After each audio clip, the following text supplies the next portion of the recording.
Welcome once again to Skyheiser coverage of the 2021 Seviren Lang Memorial Disc Golf Tournament in Georgetown, Indiana. We are now heading over to Lapping Park for this round two. I'm Ethan Jones, once again joined by Colin Wise and Lomax. Yeah, I'm really excited to see this round. I think Lapping is an amazing course. Very hard, very technical, wooded pretty much the entire time. So people need to be committed and hit their lines if they want to score well out here. All right, start us off on tell us about hole one there. Hole one, you're out in the open and you gotta throw it to a gap. It's most likely going to be a sidearm, but I have seen some backhand turnovers get into the circle. Mr. Zach Arlinghaus.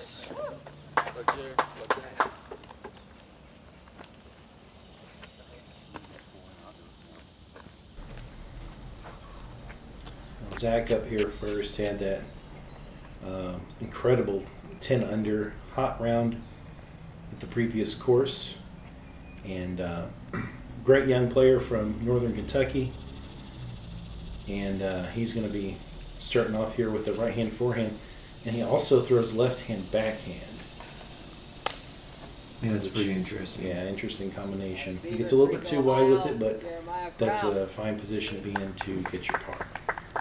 You know, I've heard a rumor he's been working on the right-hand backhand, and he just hasn't rated currently without, much of that clockwise spin. So if he gets that going, I think he's going to be a force to be reckoned with. Yeah, for sure.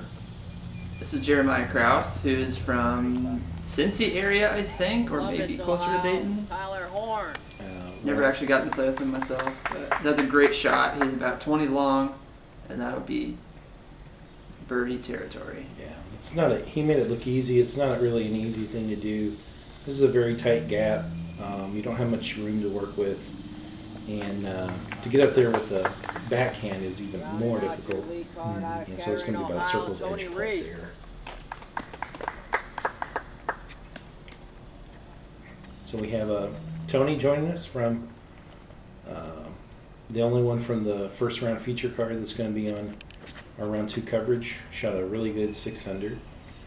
It's been going up last year. And I think this course sets up really well for a lefty, to be honest. I would have to agree. There's quite a few right turning holes, and I feel like a lot of the gaps to hit are just left to right moving in general. Yeah, it's a very challenging course. We're going to see a lot of shot shaping. Zach gave it a really good run. And we got more heavy chain baskets. Yeah, they got the original T1s here. They have like 40 chains or something crazy, and they're heavy. So If you hit dead center, they're going to stick. But if you're off a little bit, there's a good chance you're going to see some spin outs. Yep. That's dead center. Yeah, that's what you want. That's a really good round starter, getting to about 30 feet and hitting that right in the middle.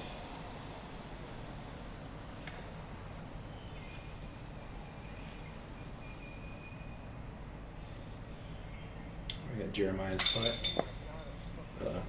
12-footer. Oh, no. Just looking at his hand, wondering what happened. Looked like some kind of a grip issue there. Maybe caught the pinky or something on the way out. Just hard to get the friction right sometimes during the summer.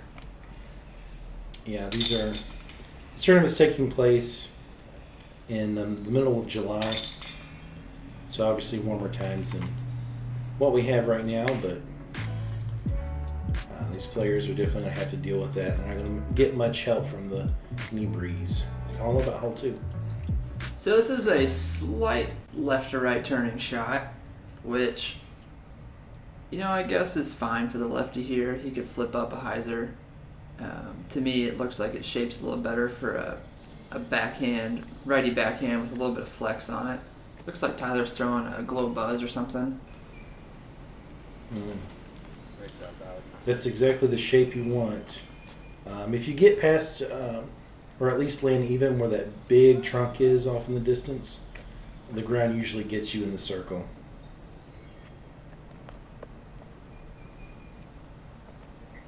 It looks like Zach's got some sort of beat up putter, so he's putting a bunch of hyzer on it, flipping it up. He was just a little tight, but looks like he'll be in an okay spot to get up and down for par.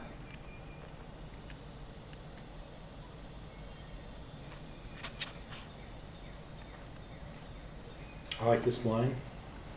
It can fade out a little bit. Yeah. Plenty of distance on it. He's about pin high, 25 right.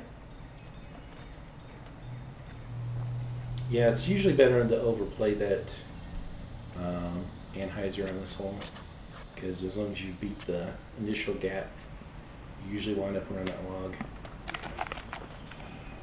Wow, great shot from Tony. Flipped up really nice. But he will have a little comeback there. Yeah, you're going to see a number of fast greens today. Not much grass in the woods to slow the disc down when it lands, so how the disc lands is going to be a big factor in who does well here today. I'll see if Tony's putt's going to look as good as his shirt. Yeah. Definitely styling with the shirt. Putts Oh! Great catch. That was a really good putt. That would have been nasty if that didn't stay, but that's what we're talking about with those heavy chains. Yeah. Tyler put good pace on that, and he's off to a good start, 2 for 2.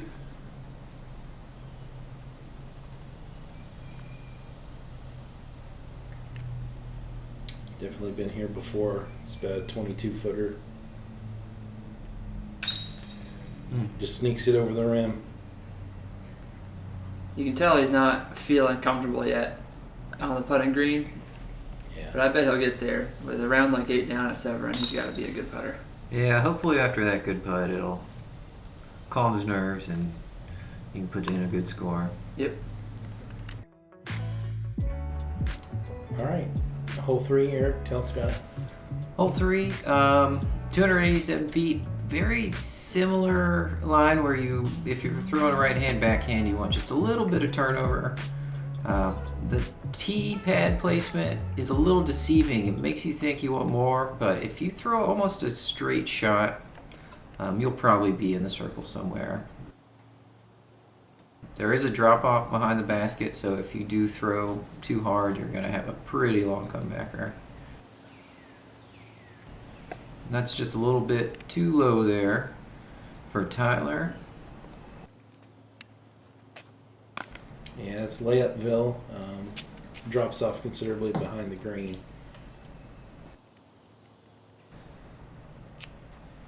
The miss that you don't want is a bad kick to the left. And this is what a lot of shots do as well. If they fade out a little bit, you'll be left with a tester that's kind of dangerous. Yeah, that's probably right around circle's edge. So that'll be a decision. We've seen big numbers on coverage on this hole before, just because there is that danger. I'm kind of surprised that Tony didn't go with a forehand flex shot. Yeah, it seems like it fits the gap really well. Yeah, it'd be so much easier to hit the gap. See, just because of the angle, it goes kind of straight right off the tee. Mm-hmm. Throwing a lefty backhand seems real tough. Yeah, Zach's pretty short there. That's probably just going to be a layup. Oh, yeah. Yeah, I think the difference between this course and the last one, and as far as how you attack it, if you're not used to playing it all the time, like the decisions on how you approach each hole, you're gonna have to put a little bit more thought into it. I think at the previous course, most of it's fairly obvious or dealer's choice, but here, as in any tight woods course, there's going to be that element to it, and Zach gets a bad reaction there. Yeah, he gave it a go, and unfortunately, he's got this for par now. Yeah, I was going to say, spoiler, I don't think Zach plays that much. Yeah, I've not really seen him play, but it looks like he's firing on all cylinders. Just always aggressive. So after this bogey from Zach, we're going to be kind of all tied up at the top, I think. Yeah, and I think Zach still has about 20 feet left. Actually, Jeremiah's got a putt to take the lead.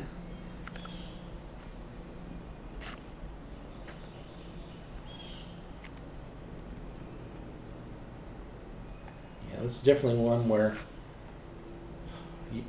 you'd like to be feeling really confident about your putting stroke right now. He's kind of shown that he's thinking about it a little bit. That's just those strong chains. Yeah, there's not much wrong with that putt. Just not much give up high left like that. Maybe he caught like the bottom of the band. Helped push him out, but definitely could have stayed in. Yeah. Oh, wow. And then coming back down the hill after you just went down there. Maybe thinking about that a little bit. Like I said, I think last year we saw a big score here on coverage, and we're going to see one here as well, unfortunately. It brings everything a lot closer together.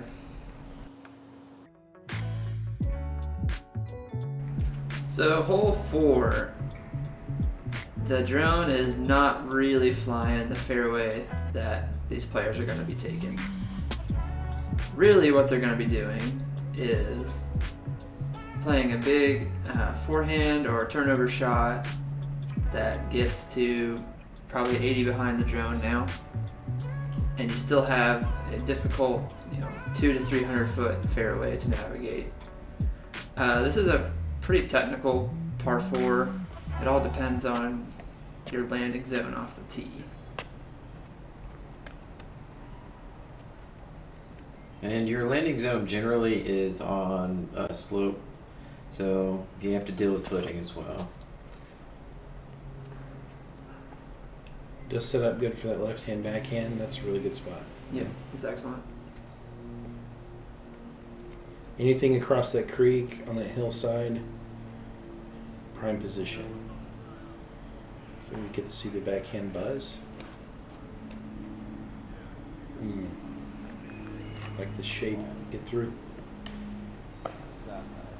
Wow, that hit really high and bounced backwards Yeah. to get to there. If it didn't hit that, that would have been one of the better shots I've ever seen on this hole. You think it was turning enough? I think it might have been.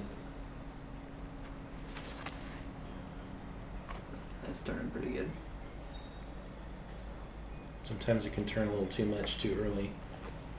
Looks like that one filtered through onto the left side.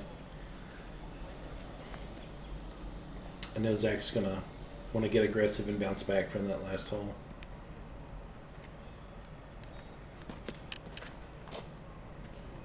Puts a rip on it. Maybe a little bit too straight. Oh, it gets through though.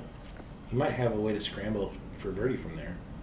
Yeah, they're almost all kind of tucked up on the left side of the fairway. Yeah, challenge is definitely the steep hill that you're presented with here. It's a really good looking shot. Nice. Circle's edge putt for birdie. Yeah, take it every time. Not an easy hole. Not one you're really going to bogey much, but it's good birdie.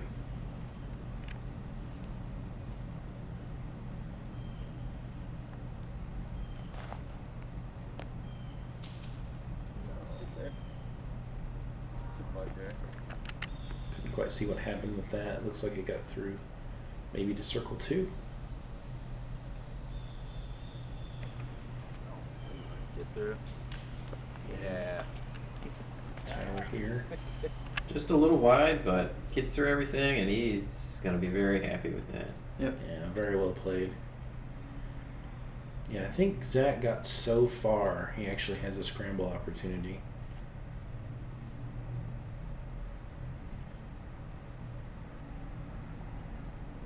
So forehand roller probably. Yeah. I wonder if that flex on the right side of that tree is available or not. He's going straight up and down with it. Yeah, he was so far up there, even that gets in to range. Everybody's got at least a look. Yeah, Jeremiah did get to circle 2. It's a really good position to be on this hole. Nothing in the way, even with the basket. Yes, sir. Cash money. Great putt, Jerry. Nice.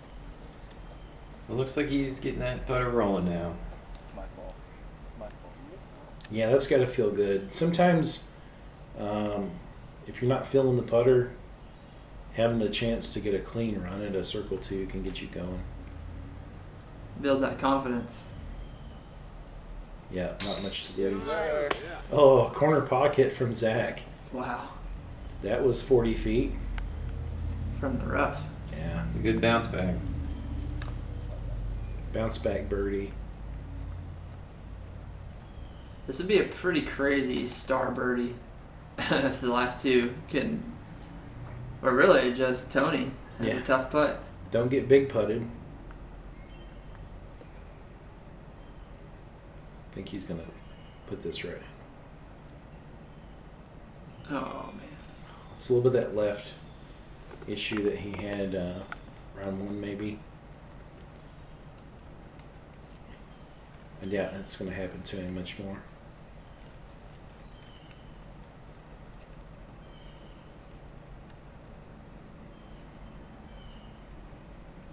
During a round, if you feel like your putt's off, do you try to adjust your stroke or do you try to adjust your aim?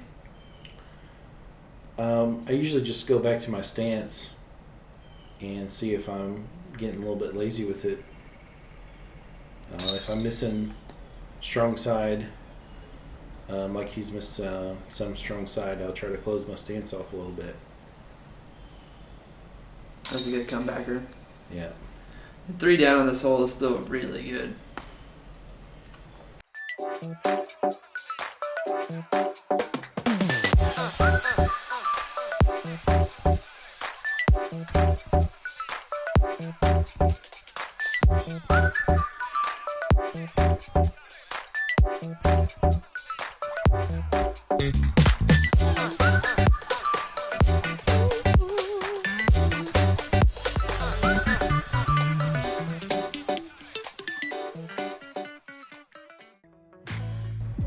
Alright, here we are at hole 5. It's a difficult par 4, 577 feet. Typically you're going to see a right hand backhand off the tee, and you want to land about here. And it's a very straight shot to a sloped green. It takes 2 really good shots to get the birdie on this one.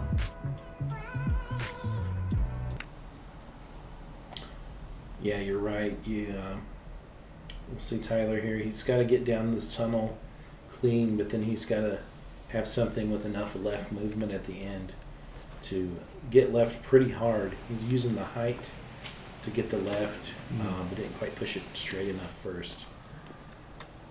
He hit a little early, but I think he pushed far enough forward that it's not going to be too bad of a spot. He might have some kind of flex forehand if he wants to get aggressive. This is looking like it's doing the similar line, but had a little bit more power. That's pretty ideal. Yeah, it's a great shot. Zach's throwing a putter because he doesn't really have anything that's going to get that big left finish at the end, so he's playing his game. Yeah, there's nothing wrong with that. Your second shot could be a little bit further, but he's going to be in prime position. That's scoreable. That's a great shot. And a lefty backhand from there actually plays better with the hill.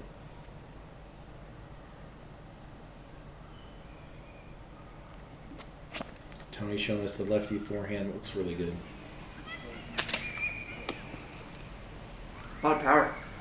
Actually a little too straight, but looks like he'll have something to work with here. Yeah, footing is going to be an issue. He could probably move that if he wanted to. He's going to go ahead and play as is. Not getting quite the flip up that he wanted, but if it holds straight enough, he might have a putt. Might have something dangerous down the hill there.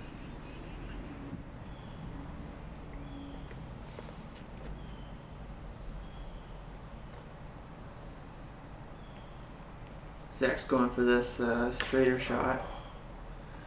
Just a little early out of the hand, and now he's going to be scrambling for par. And off the fairway left on this hole can be big trouble. Yeah. He's going to be using that right-hand forehand most likely. Just like Tyler is here. He catches some limbs that gave him a pretty bad redirection.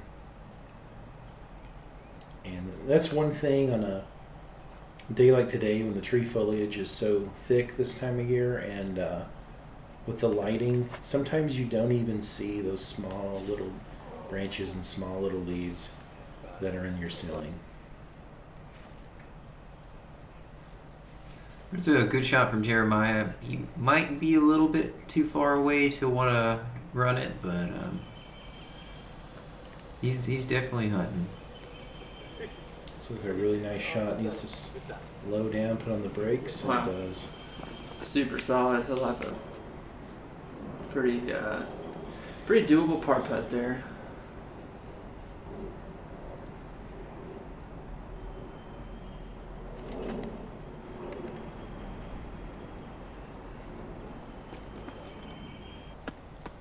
It's going to be a decision putt, as is this one.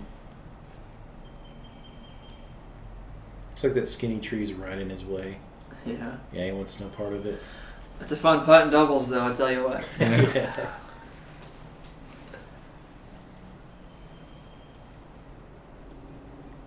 So Tyler looks like he's lining it up. Oh, That's over the top. that's not what you want. I think he's avoided the worst possible result, but it still has to scoot down the path a little bit.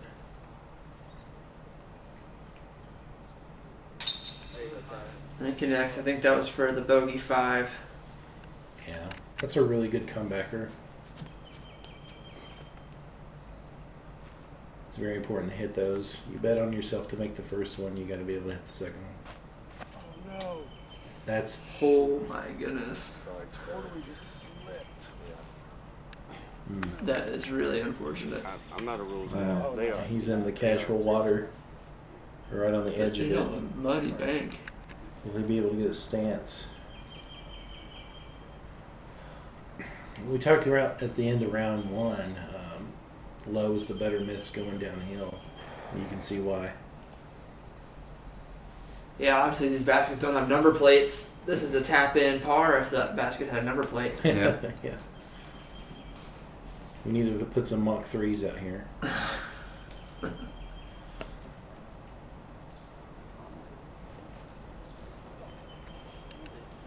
There's really not too much else that Jeremiah could have done from down there. Yeah, it's a big putt. Standing like that. With that stance, I'm sure he had so much trouble getting any power too. Tap in from Tony.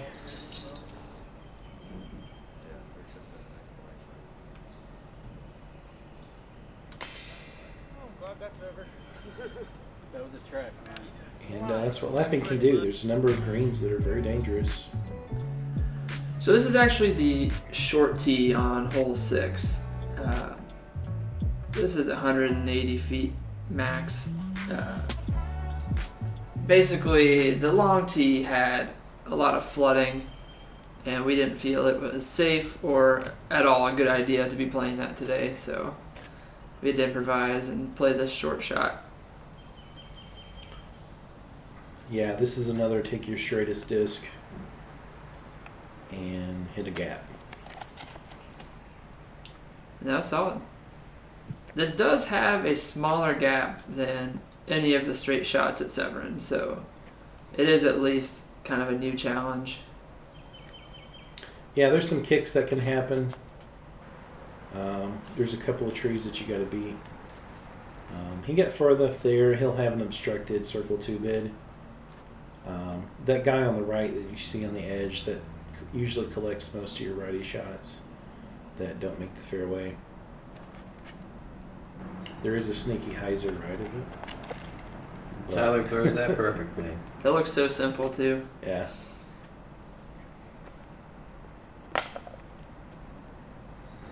When you see a shot like that, you wonder how you could ever mess it up.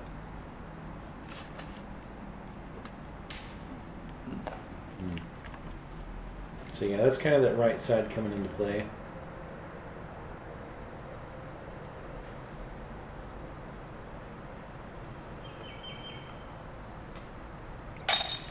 Man. Jeremiah's starting to feel those circle 2 putts. Yeah, sometimes, get a few of those in a round. It's a big bonus. It's definitely a rhythm thing.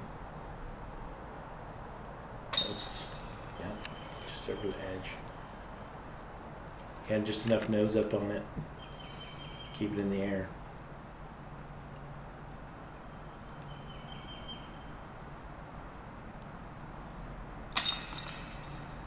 It's looking like it's going to be a star frame, which is good because this is almost certainly the easiest hole on the course today. Yep, Yeah. This is what you want to see from the lead card.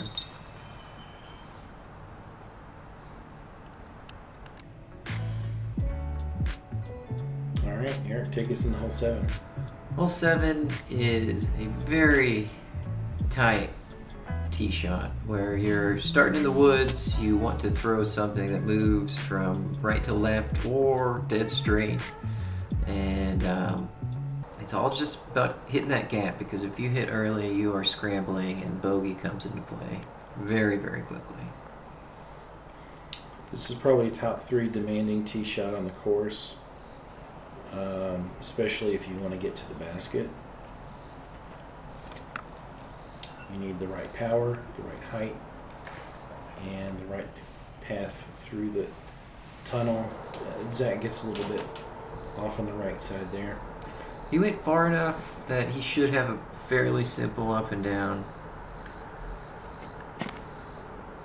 This is a good looking shot. Oh, and it gets all the way through. Wow. Oh, and we were in the short pin for this. I totally forgot about that.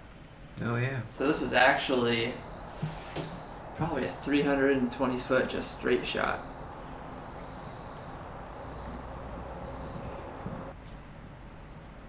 Yeah. But anything out in the open there is going to be, pretty solid. Yeah, it definitely changes it from that longer pin position.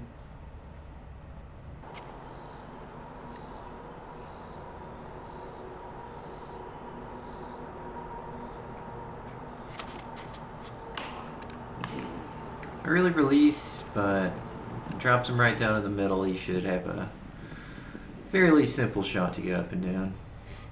Looks like he looked at his feet after throwing that.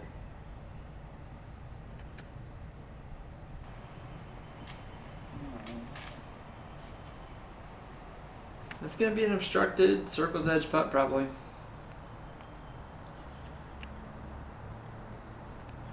This is one of the very few greens that are exposed to the wind on the course, and it's usually coming towards the direction of the tee pad.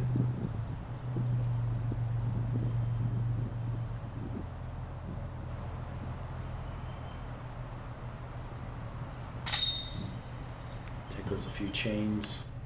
Yeah, difficult obstructed putt. So Tyler is about a 40-footer. And he nails it. That's a great putt.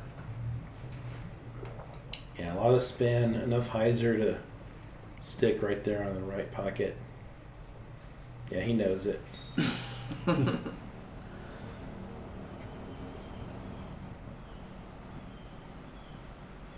looks like Tony's opting for the straddle here, changing it up a little bit. Dead center.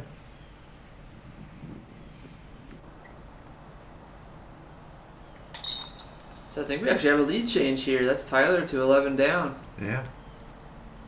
When just 2 holes ago we thought Jeremiah was going to be in the lead. Yeah, it's a back and forth battle right now, and I think that's something we can expect to see. Colin, tell us about hole 8. This is just a open shot. It says 370, but it plays quite a bit longer. Really more like 400. You got to hit this left to right of the initial gap, and almost always a right to left wind, which is not going to be playing well for anybody going left side. Yeah, lefty backhand is about as ideal of a shot shape as you could come up with for the hole. I don't think Tony got all the way up there. It looked kind of low. But the way the wind plays, it's tough. Like, held onto it just a little bit. Because you got to get the power, so that's the thing that comes into play. I think Zach could. Okay. Looks like a flex. Forehand.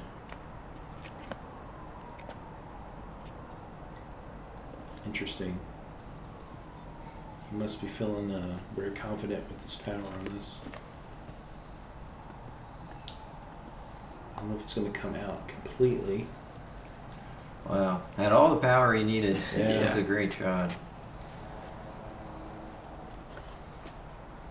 When I'm throwing this turnover shot, I almost always start off the back right side. Mm-hmm. That kind of helps me to not hit those middle trees. You can start it pretty far left here. Yeah. Once you get out, you got all that real estate in the air to work with. At least it's mud this year. Hits the gap, just doesn't have the turn on it, and should have a little pitch up. Yeah, Tyler does have a really good chance to get up and down because he's already at the mouth. This one looks a little bit low. Early release, though. He'll need the same putt he just hit on the previous hole.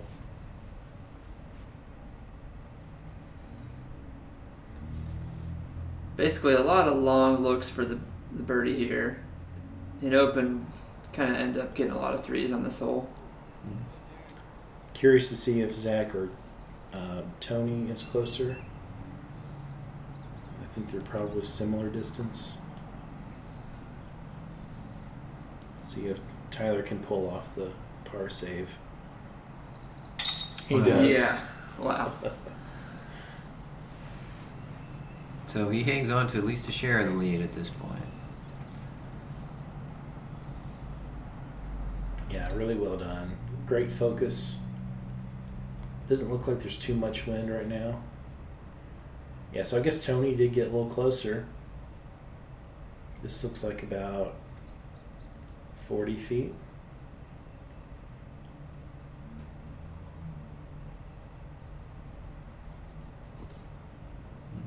Just a little high off that strong side.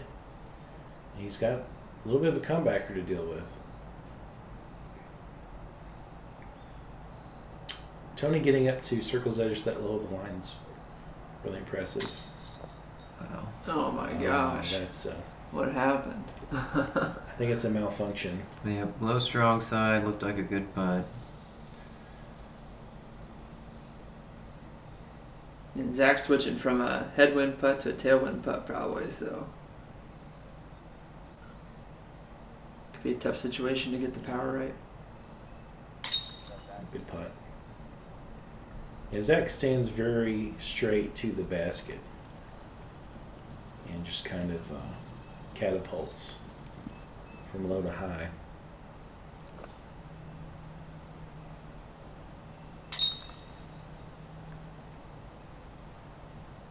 Probably doesn't miss low that much with that putt. All right, moving on to hole 9, Eric. This is another really difficult par 4. Maybe the hardest one on the course. Definitely. A very tight tee shot where you want to go straight for at least 200, 250 feet, and if you can move to the right a little bit, it'll put you in this fairway where you've still got a lot of trees and a few gaps to hit, and par is very good on this. Yeah, there's a lot going on here. It does set up well for our lefty players. So I'm looking for one of these guys to give us a birdie. Yeah, if they can put a good move on it, they can get way down the fairway. This is early. But if it gets through everything, it's still fine. which Wow. it did. He's going to be on the right side of that right-hand secondary fairway.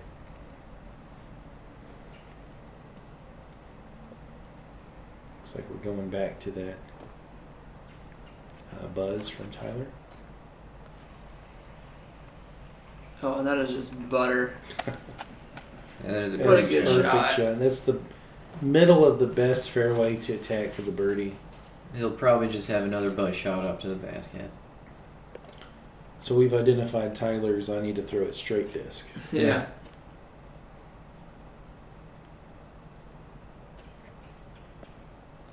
So Zach's going right forehand instead of lefty backhand. It's a little wide. It looked like it was going to be great if it had just been able to beat that tree.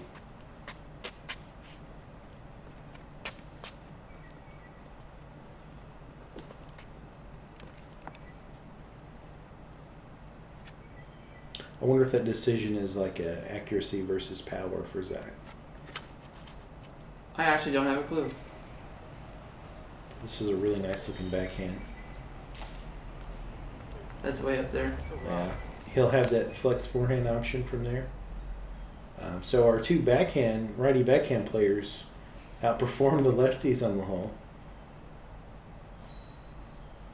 Making me eat my words. Better than eating your hat. Yeah. Hat's not very tasty.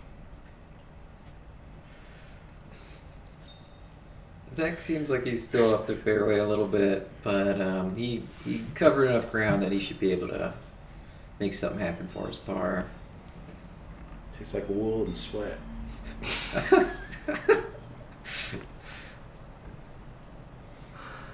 We got so far. Oh, man. Oh, unfortunate for Tyler. Yeah, that's just being right in the perfect spot.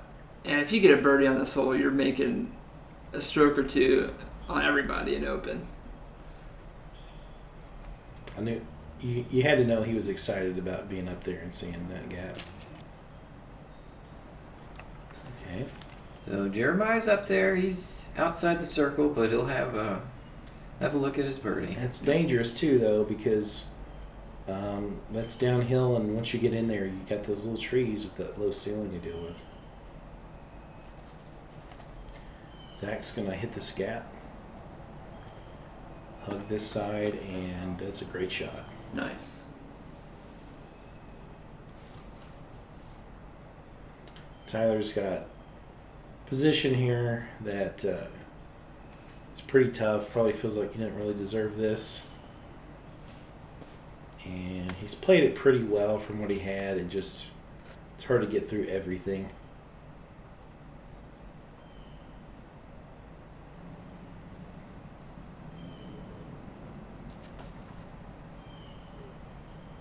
That's so close.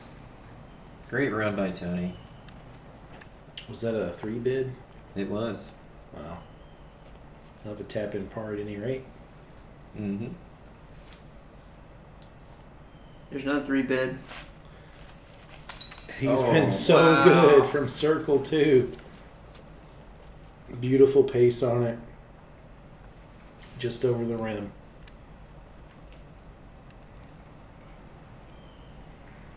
So this is makeable. He's got a very direct putting style, so the ceiling shouldn't be too much of an issue. Yeah, Great shot. the man knows how to save par. Yeah.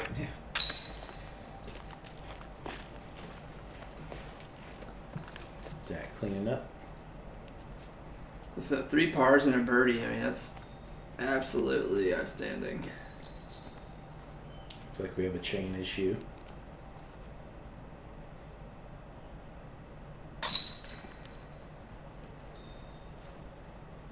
Up and in.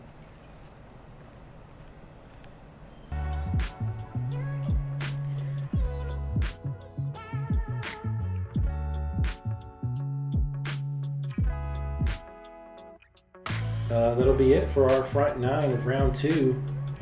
We have the round scores here. Zach at even. The back 9 more attackable than the front, I think. So everyone is still in this. We're seeing some good disc golf. Join us in the back nine.